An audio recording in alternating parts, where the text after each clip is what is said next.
Now, I have also not seen these clips, which is really exciting to me. So I know they exist. I know we're about to see Broadway stars in high school and camp and college productions of things, but I haven't seen them either. So this is going to be fun for all of us. We're going to go through this together. So with that, let's go ahead and roll our very first clip.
Changed all that much between then and now. Any guesses as to who we just saw, Seymour?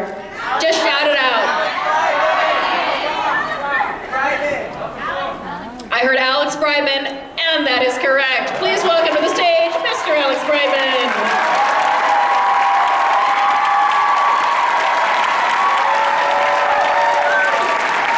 Broadway.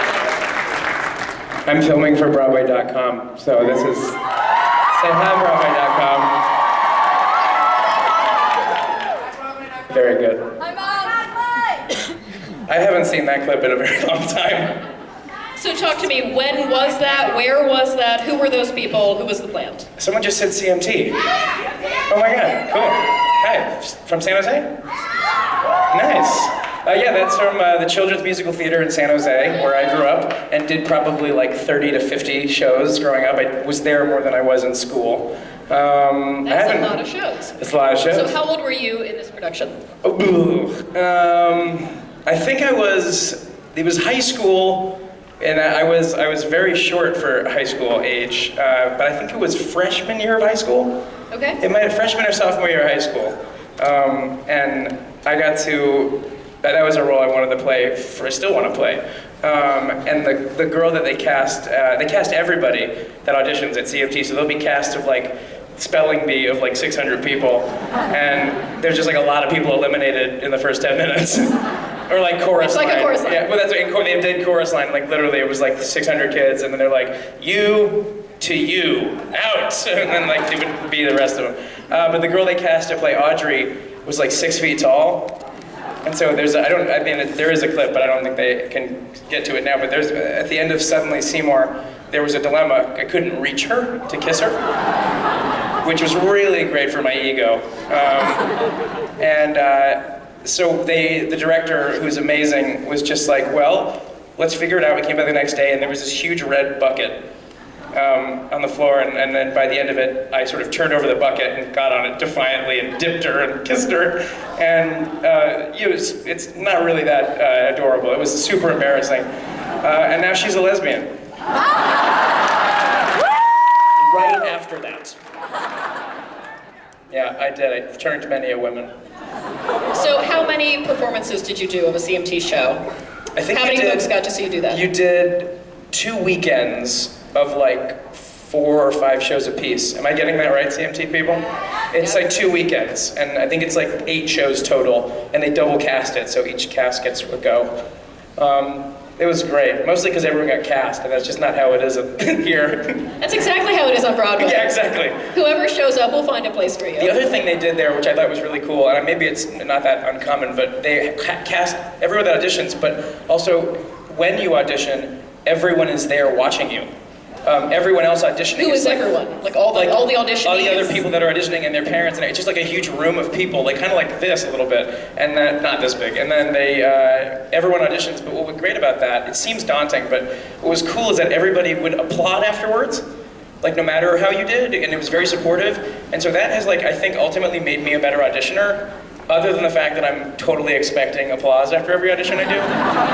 And it never happens ever. In fact, I have gotten kicked out of audition room once. Do you ever lead your own applause? Yep. I will supremely do it when I leave this stage. Finish that 16 bars and then you start clapping? I'll start a slow clap if you wouldn't all mind when I leave. Tough crowd. If you ever audition for me, I'll start that. Oh man, there's more of you guys over here.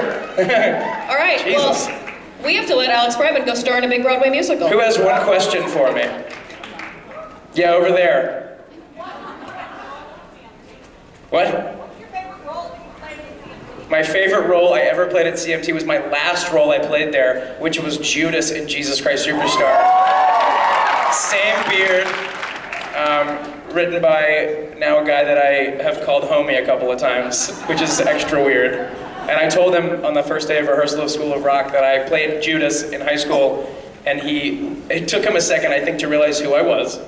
He had cast me, but he's a very busy man. And he was like, that's nice.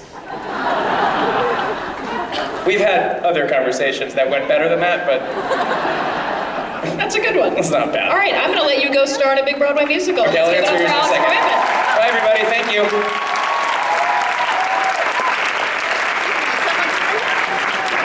All right, we've got a number of fantastic clips to go through, so let's roll our next one. I don't know if that one's free. This one. I'm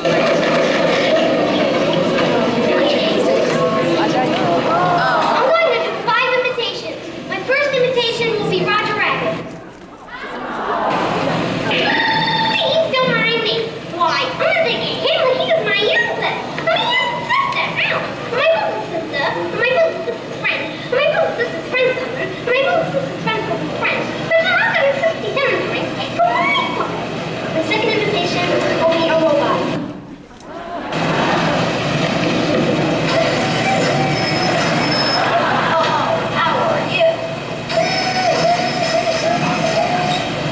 My third invitation will be Igor the Hunchback. Hi, Mister. My next invitation will be Beetlejuice. What are your qualifications? Well, I trump my sanity. I think I'm taking the black again and big and down there and that. I seen an exorcist about 167 times and it keeps getting funnier every single time you see it. Not the respect you're talking to the dead guy. Do you wait? My last invitation will be the Jackalope from America's Funniest People.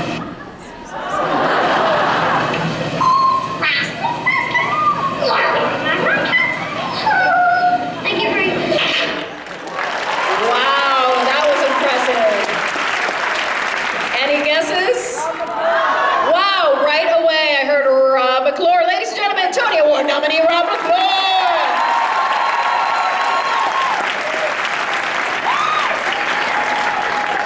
I'm gonna do 5 imitations. My first imitation will be Roger Rabbit. Please don't mind. My next imitation will be Brian Stokes Mitchell. I see.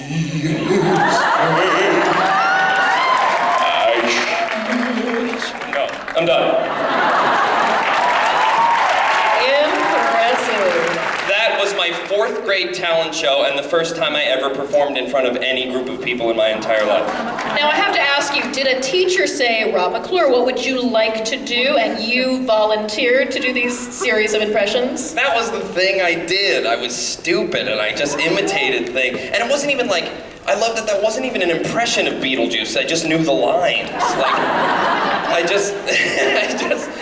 but I'm sure a lot of you are the same way where you get that photographic memory for something that you like and you can rattle it off, you know, and there's something about that type of brain that I think lends itself to what we do. So did you start as a person who was a fan of movies and sort of got that stuff down and then transitioned into theater? Was theater a later discovery or did you do it all from the Theater in beginning? high school. I experienced the same thing I'm sure all of you did, where you do a show and there's that collaborative spirit. There's that thing that you don't get in anything else that suddenly you're relied on in a way that you haven't been yet. Your friends are relying on you. You know, if you fail a test, that's on you. But if you don't show up for rehearsal and know your lines and know your blocking, you're failing your friends. So suddenly you have an accountability to the people who you love.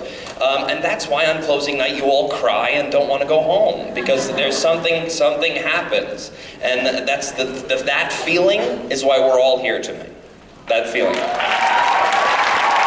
Were there some subsequent talent shows? So was that 4th grade and then 5th grade you roller skated or you did something else? No, What were then the I next thought I few was going to be years? a golfer, and I stopped acting, and I was like, I mean, come on, raise your hand if you thought you were going to be a golfer. We've all had that Everybody, thank experience. you, thanks, yeah. What's your handicap?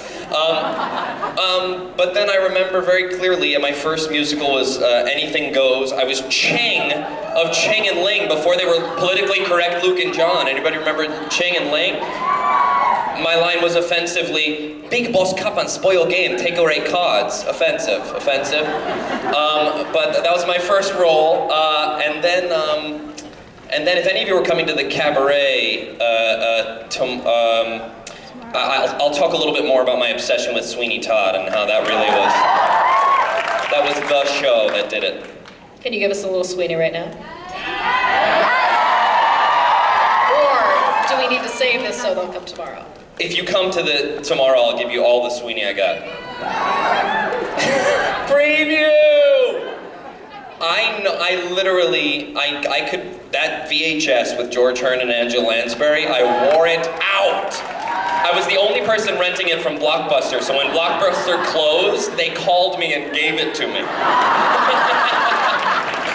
Yeah. I have a slightly similar story, which is that when our Blockbuster closed, they gave me this cardboard cutout of Big Business that I had in my bedroom for like 3 years. So I think it's telling to say, and what did Blockbuster give you when they closed? It tells a lot about who we are.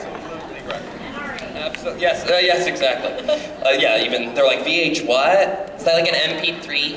Back in olden times, there were these things called videotapes, which is how we got all of these great things today. Yeah. And so back when you were doing Roger Rabbit, did you ever think in a million years you'd be starring on Broadway? No, never. No one does. You know, right now a Broadway show closes and you go, well, that was fun. If that ever happens again, you know, there's the idea that you've made it, you make it. You don't make it. You make it for that moment, then you have to make it again. If you want to do this for your life, which I know a lot of you do, that's the game. It's resilience, absolutely. When you're 60, you're going to go to auditions, and you're going to not get the part. That's the life you're signing up for, but the love for it is the reason you keep going. And then you will. You will. Great, ladies and gentlemen, Love let's you guys. meet Rob McClure. Let's roll our next clip.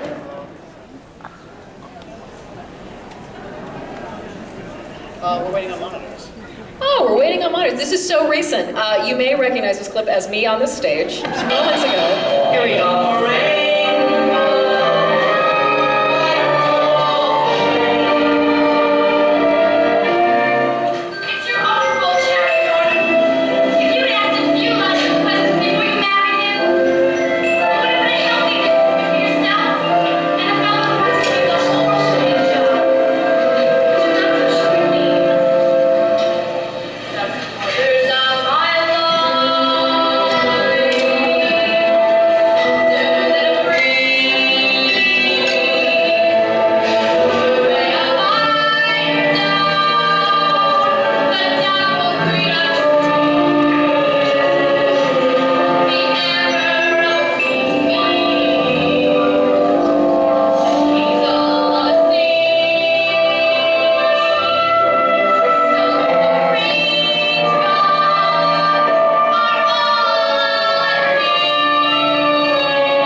Comes up, I just have to point out 2 things I noticed from that video, which was the signs that said live gorillas, and the fact that that whole number seemed to be staged around a dinner napkin. But I'm not judging anyone's choices, I'm just saying they're things I noticed. Any guesses as to who we just saw in that last clip? I heard our very own Melissa Errico. Ladies and gentlemen, please welcome Melissa Errico. How did you know? That's crazy. Come have a seat. Hi, honey. Hi. So first of all, I always think of you as being this powerhouse soprano, and that was a little more.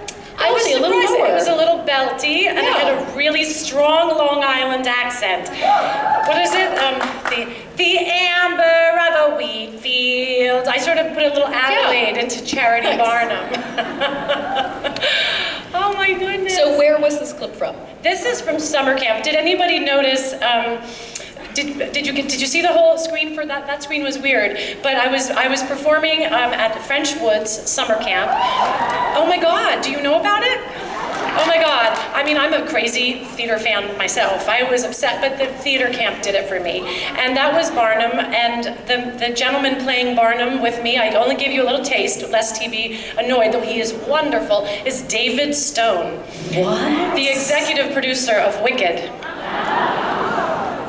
So now we've all got a little blackmail on David I have Stone. this whole tape, and I know one day when we're older, I'll show the whole thing to him at some roast or something, you know, but he was such a good singer and dancer. Seriously, I know, isn't that a wow? He wasn't like bad and became a producer. He's like amazing and became a producer. So I also had a wonderful time at that summer camp. You know, year after year, I would call my mother, and every 3 weeks we did a musical. And I was actually disappointed to be in Barnum because I found the character plain.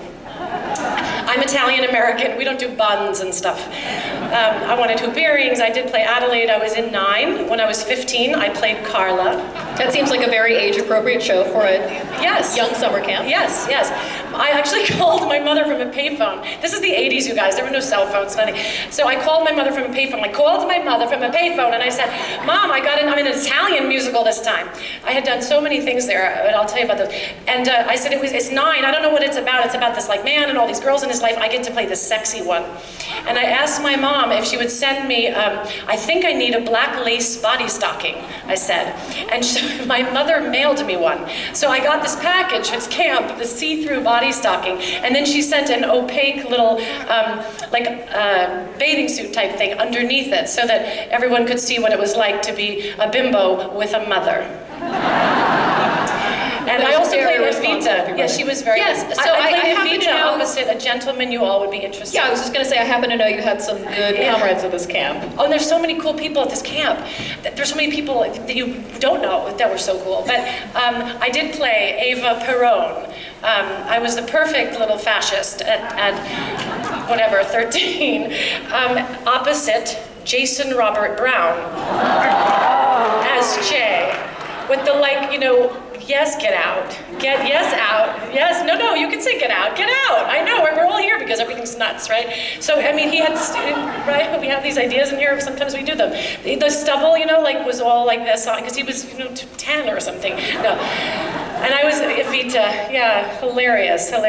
And you went to camp with Andrea Burns, Doing all these too, things. right? Andrea Burns, yeah. I had so many, I could do a whole Melissa show on this thing. Seth Rudetsky and I have done a little of this. So put in your request for Melissa Errico does French Woods. Oh my reunion God, in you guys, Pacific it's not a bad Orlando. idea. I think we could have a lot of fun. We could even get some of them to come up. We'll do just like this. Like We'll show the camp, like clips. We'll Melissa do- yes. hosts camp, but you're such a good host. Would you host it? Yes. Oh, please, I'd be honored. Okay. Done. All right. Jen Tepper. Do you like I that hope you're idea? listening. This Like is we could do like a happening. camp thing, like when you were kids in camp. Oh, it could be great. I had another one I almost brought. So it was Andrea Burns. We were doing. We used to do this thing called cabaret troupe, and after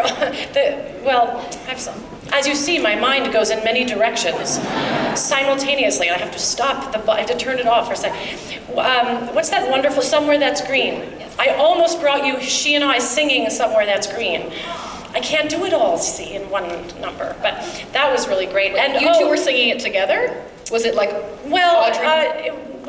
Double casting? Yeah, it was like we had half and half. Yeah, but not together. But half and half. We shared. There was this thing called cabaret troupe, and then I'll shut up. There was this thing called cabaret troupe, and it was the diehard French Woods people who couldn't stop doing musicals. I mean, I didn't want to do anything boutique, canoe. My idea of summer was like rehearsal, auditions, like stress. Yes, she says, right? I was like my mother's like, you never stop. And in the winter, we all formed like a group. Me, Jason, Robert Brown, Andrea Burns, and we had a group, and we were the New York Cabaret Troupe. And we had sweatshirts that had been silk screened, I guess. And we performed at Port Authority, the bus terminal. Just right in the lobby, or as people were walking in, or by Hudson It was in the News, main where- area, like I guess you call that the lobby. It's like right off the street. There's a kind of vestibule, and we made a little stage, and we used to do, like numbers and stuff. We were singing How from old the were Me you Nobody here? Knows or whatever, 10, for homeless 11? people. How old were you then? The cabaret troupe was probably 14 kind of thing. Okay. I was sort of done with French Woods by 16, so it had to be around 14, 15. And so yeah, Port Authority was my New York debut. And I have to ask, were you sort of singing for tips? Like, what was the goal here? For tips? Or just exposure?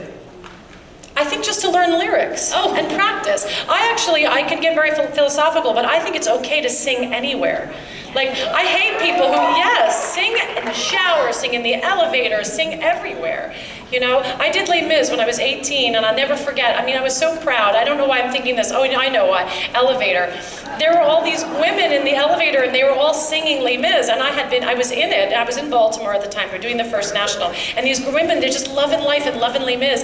And they noticed as I went to leave that I had the show jacket on, and they were like, oh my God, oh Ruth, it's one of the Miserables. So, Alyssa, speaking of singing anywhere at any time, do you want to give us a little taste of what we just saw on the screen? My Long Island accent has gotten softer. The softer. thicker accent, the better. My mother says, I don't know how, everybody in New York thinks she's like you're a duchess or something, The colors of my life are softer than a breeze. The silver gray of eiderdown, the dappled green of trees, the amber of a wheat field, the hazel of a seed, the crystal of a raindrop are all I'll ever need. And if from by my side my love should roam, the colors of my life will shine a quiet light to lead him home.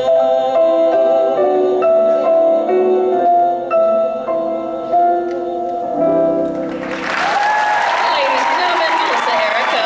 Thank you, Melissa. Thank you. Let's take a look at our next clip.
talk about the shoes, the backing up, the forward phrasing. There is so much to discuss with our next guest. Any guesses? Ryann Redmond, come on stage, please. You're all welcome for that. I can't believe that's public now. May I be the one to say thank you? Yes. So where and when was that? This was in Cumming, Georgia, at South Forsyth High School's Southside Idol. And I won, shockingly. Clearly. Yeah, and that's my first time like singing. I played softball for And like how old 11 were you years. here? 13. 13. Yes. Only 2 years ago. You sound fantastic. Thank you. It was a treat. And had you seen the show? Did you have a context for what you were doing, or did the No. voice teacher just say, this is a good song? you should Yes, sing my this"? voice teacher was like, you should sing On My Own. And I was I mean, like, okay. Do we all agree that's sort of a story we all share, where your voice teacher was like, you should sing this song from 9, even though you're 6 years old? And Exactly. we didn't know. Yeah, and the outfit, like what was happening? I was giving you a sensible 1-inch character heel. Yes, you were. I wondered for a moment if there were heels. Oh, or there were taps on the heels. No, there were no taps, but Okay, they did look like sensible tap character shoes. Yeah, it was a blessing. How can one get into character if not in character shoes? Thank you. Jen Bender with the wisdom, you guys. Wisdom, all wisdom. Would you want to give us a little modern day version of that? I might. Do you guys want that? If you want to maybe throw it to Mr. Jason Woodson, Wearing my fantastic hat, music my director. latest hat. Ready?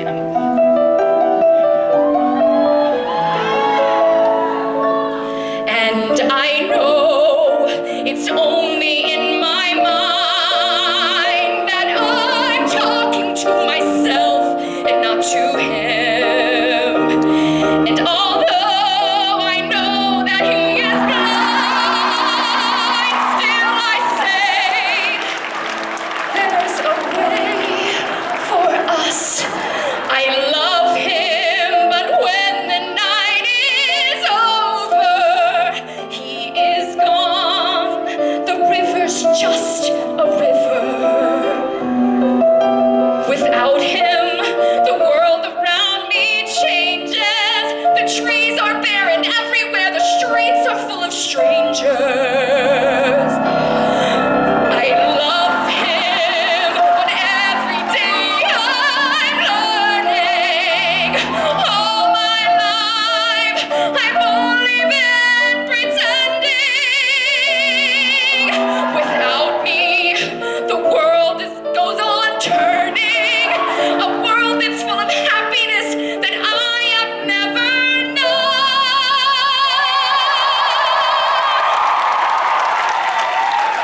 I love him. I love him. I love him, but only on my own.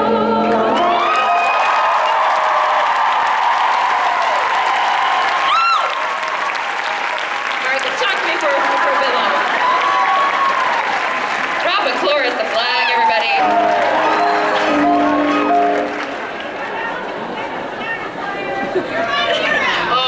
Thank you, I love you all. Am I done? You can be done. I was going to ask you another question. Oh, ask me another question. So I'm curious, when you were doing that at 13, what was then the next step between I'm 13, I'm backing up for no particular reason while I sing, cut to you being on Broadway? Like, what were the stages between that? Well, that was a very beginning stage, and the backing up, if you notice, was like, oh, Ryann is losing where the track is, and she doesn't know where she is in the song, and she's getting nervous and backing away from the audience. But yeah, then I just started performing through high school and got the bug and went to NYU, and then I booked Bring It On. And then you were starring on Broadway. And then I did some Broadway shows. Fantastic. Thank Thank you so very much for joining us Thank today. you. Thank you, guys.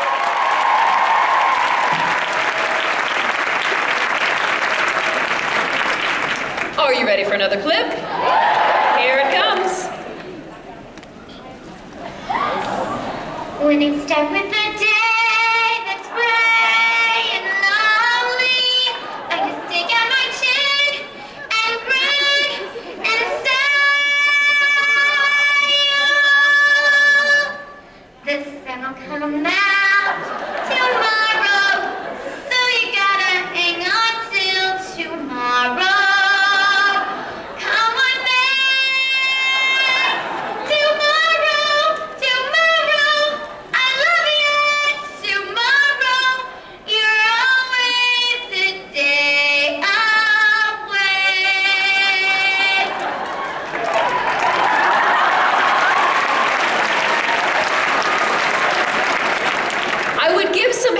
not sure you need many because I don't think she's changed all that much. Any guesses?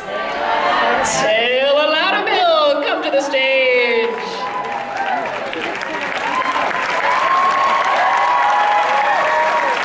Hi. From that bedroom to Bring It On and Peter Pan. Whew. That was my mom's bedroom. And were you often filming yourself singing songs in your mom's bedroom? No. Was that a special occasion? Was that an audition? Yeah, that was an audition tape. Actually, I don't even remember it. My mom sent it to me whenever they were like, hey, do you have any embarrassing videos? And a lot of them were bad quality. And my mom had twins, so all of the videos are like the babies in the background, like crying. That one I did myself, so. Yeah, I love that there was no accompaniment, there was no real sort of start and stop to it. It was like, I have some feelings that I need to share about tomorrow, so I'm going to turn on this video camera and share them in this bedroom. It's so embarrassing. I played Annie though, like I think maybe the year before that, so That I was my pretty question. cocky. Were you a big Annie fan? Because I know when I was growing up, we had like 3 albums in the house, and Annie was one of them. Oh, for sure. So it Yeah, was I just memorized the whole thing. one of the things. Yeah, I'm from a very small town in the middle of nowhere where the cattle population exceeds the Where is human that? population. Bourbon, Missouri. That's a Like great the liquor. name. That feels like Yeah. a fictional town name, Bourbon, Missouri. Yeah, it's really small. So there really weren't a lot of opportunities for me to do anything. Was there a solid summer theater or community theater? What was your... Yeah, so there was like How did you a get into small this? professional theater close by that my parents, they were doing Annie, and my parents were like, oh, she has it memorized, why not take her? And I got Annie, and so I was like, oh, I must do this forever now. And I'm really lucky to have the Muni so close by. But yeah, so I got to learn a lot from the Broadway performers that would, grace that stage. Were you a Muni teen? I was a Muni teen. Uh-huh. I didn't make it until my 3rd year, if you can tell, but So how old were you when you played Annie? 10. And was that your first sort of community theater situation? Oh, my first You weren't like anything. the little kid in Music Man and then you worked your way up. Like that must have been a big deal. Yeah, but from Annie, I went to a tree in The Wizard of Oz, so. Those trees are very important to that storytelling. That's right, I threw apples, yeah. Yeah. So were your parents theater supporters? Is that why you had cast albums in the house? I don't know. I really just, no, nobody in my family does this, but I would watch Shirley Temple movies over and over and over again, and my dad was like, what's wrong with her? So that's why, That's a solid reason. Okay. And I have to say, I mean, certainly for someone my age, and I think it sort of spans all ages, like when that first Annie movie came out, that if I had one tape for the Yeah. rest of my life, that was Yeah. the only Yeah. videotape I ever needed. Oh, yeah. Was and that it- 1982 Annie movie. Right, well, I had both Annies. There's like that newer one. There was the not one with the latest no, but the Audra McDonald, Kristen Yeah, Chenoweth yeah, one, yeah. yeah. And then there was I say the Tracy Toms one, which I think Yeah. is how, that goes over in this room, right? Like of the new one, the person I'm like, oh, the Tracy Toms, Yeah. Annie, yeah. Yeah, so I had to reference. I'm pretty grateful. Yeah, it's a good one. Yeah. And then you kept doing all of those community theater shows. At what point did Yeah. you say, I think this is a thing I might want to do for my life? Well, I played sports in high school, and eventually I had to make a decision between that and doing musical theater. Since I lived an hour away from St. Louis, where I had opportunities to do musical theater, it was like a big commitment. So I'd drive an hour every day to do it. And at the time, I didn't realize that was like hardcore. It was just fun. And I think my parents were like, yeah, why not give it a shot? So I auditioned for, all the schools and got into my top school. And so that was like, all right, I'll give it a try. And what was your first show at the Muni? Aida. Aida? Yeah. So wait, so Yeah. how did the Muni teens fit into Aida? I was a Nubian slave. No, obviously. Yeah, but it was really, it was really special. We had Simone playing Aida, and I just remember, at the time I didn't get that like little white girl would probably not be a Nubian slave ever again. But it was so special to be in that moment with her. Like we would sing the songs, and she would be crying, and it was just the first time I'd ever had that powerful magic moment of theater. Especially at the Muni, it's a stage of 11,000 people plus, all outdoors, and it was just really magical. And that's when I got the bug. Yeah, Muni is one of my all-time favorite Yeah. places to work. Yeah. So we got to see this great clip of you singing in a bedroom unaccompanied. Yeah. Would you like to share it again, maybe with some piano accompaniment? Yeah, definitely. All right, give it a go.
one more clip left, which is sad because I could watch these all day, but you can go home and YouTube your favorite stars singing young and high school tunes later. But for this evening, we just have one more. So let's roll the last one.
Peter Pan. Dude, I want to know who put this reel together and included the phrase, "and of course."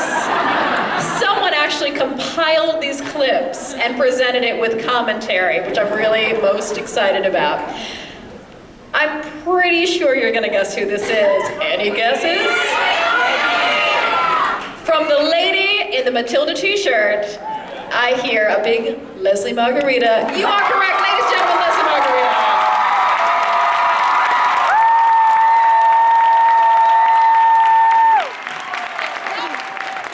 This is so rad, you guys. Come on. BroadwayCon! Oh my God! I have so many questions, so many things to say. I'm so Yes. happy. There are 3 clips. There's not one, there's not Oh two. no, There when are they 3. asked for a clip, I was like, I have a montage. So wait, did you put that together and put in the end, of course? Of course! My sister Lynn sent me a bunch of clips from when I was a Teenage Diva, and she was like, dude, there's a cooter slam. I love that the clip just went cooter slam, blackout. There was no fade to black, there was no continuation, because you can't beat it. Because that number, I wish I could have shown you the whole number, you guys. It was Ease On. I started with Somewhere Over the Rainbow, and then I went into Ease On Down the Road. It was like my dance competition thing, and there's a cooter slam and Ease On Down the Road, so. I mean, why not? You have to. I wish I could. There was like splits rolling on the ground. It was an amazing number. There were a lot of things happening. Oh wait, oh don't you worry. Oh, look at There will be some show and tell. I love that I still have my opening number hair. So wait, so Leslie and I have been together since about noon today when we were getting ready for this opening number. Yeah. And you put your hair in pigtails, and I thought, oh, that's cute. Oh, right, it's because we're doing this thing where you're sort of I'm supposed to be in kid. high school. But cut to 6:45. No food, Red Bulls later. Literally, I'm like, oh my God, there's so-and-so, and like I'm freaking out. So anyway. Yeah, that's what's been so amazing though, is that we're all super fans on all sides of I'm this. like a massive fan.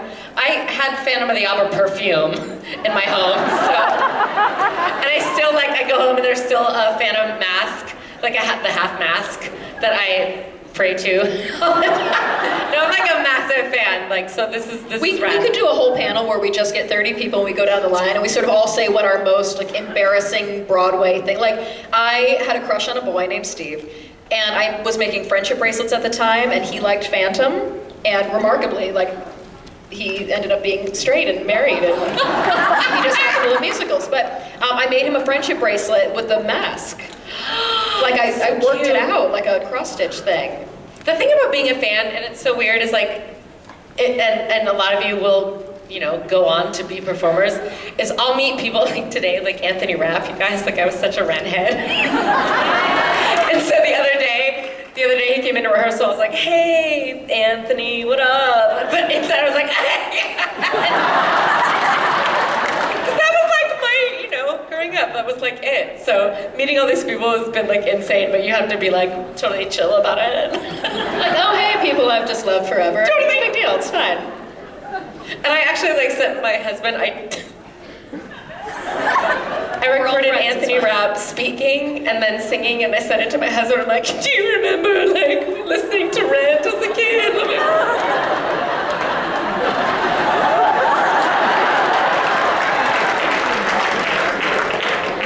So Leslie, talk to me a little bit about these clips. Where are those from? Are they all from the same community theater? Or are they all from your basement and you just had a lot of help? I chose 13, 14, and 15. The 42nd Street, when I was 14, was from the same theater that Alex Brightman grew up in San Jose, Children's Musical Theater. Yes, Bay Area. 13, I was Peter Pan. Clearly can't do it anymore. You guys, I had no boobs till 18. And Was that a wig or did you cut your hair? That was a wig. Okay. That was a wig, but the blush, that has never changed. The makeup has never changed. I Peter Panned forever, for like years. You were a career Peter Pan? I was a career Peter Pan. And then I did 42nd Street Children's Musical Theater, and the South Pacific is my high school. I was, I guess, 16. I was a junior in high school and played Nellie in South Pacific, full face. And So like that. So when you were doing all those roles, were you like, someday Broadway? Was that always I the thought goal? it was amazing. I thought I was amazing. Right after 42nd Street, the first time I ever came to New York, I came to a theater camp that was at Hofstra University. And I came to a theater camp and I was 15 and I had just done 42nd Street and I was like, I'm the shiz. And people like Jason Alexander were like one of the speakers, and then I ended up working with them later, and I was like, you don't understand. He was somebody who, I think he had just won the Tony for Jerome Robbins Broadway and did all these talkbacks with a theater group, and it was basically just like this, but we just took classes and had master classes with other Broadway people. But yeah, I thought I was the shiz, and then I really did think I would go to college in New York, and then I ended up going to UCLA and stayed in LA, so. All right, so just moments ago you were saying, oh, you saw a little bit of a clip, but you didn't see all of these other things that I should have done. Would you maybe do them for us right now? We had a music director and a stage. I don't know, what do we do? Because I'm not as prepared as them, I have lyrics to Honey Bun on my phone. But I will show you this. Hang on, hold this. This was what you didn't see in the Ease On Down the Road number. It was a turning split combination. It was after the Cooter Slam, so here we go. I'm gonna hold this.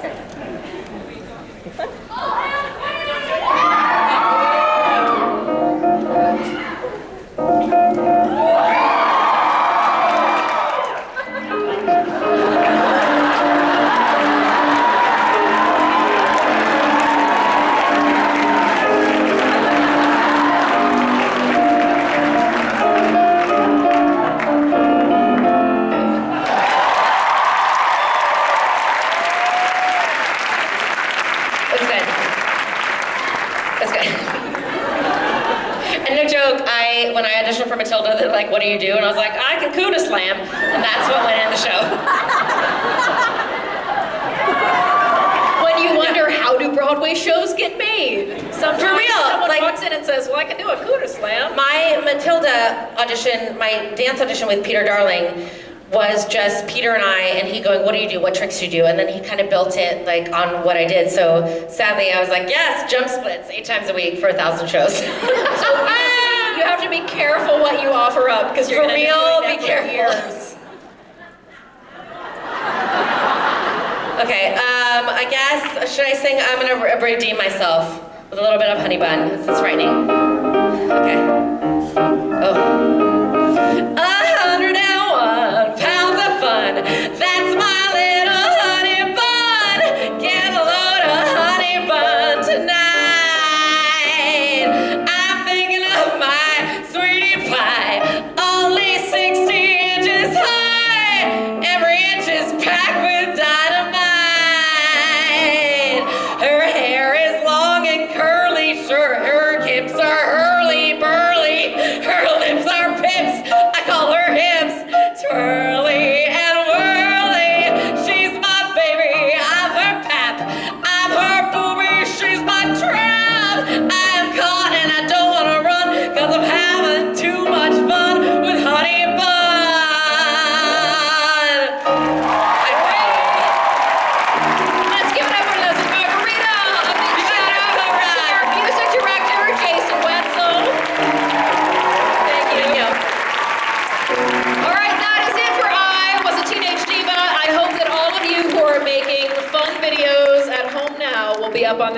stage and on Broadway very soon. Thank you, ladies and gentlemen. Have a great weekend at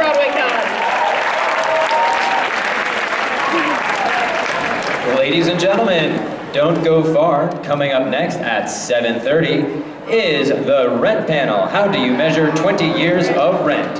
See you at 7:30. Thank you.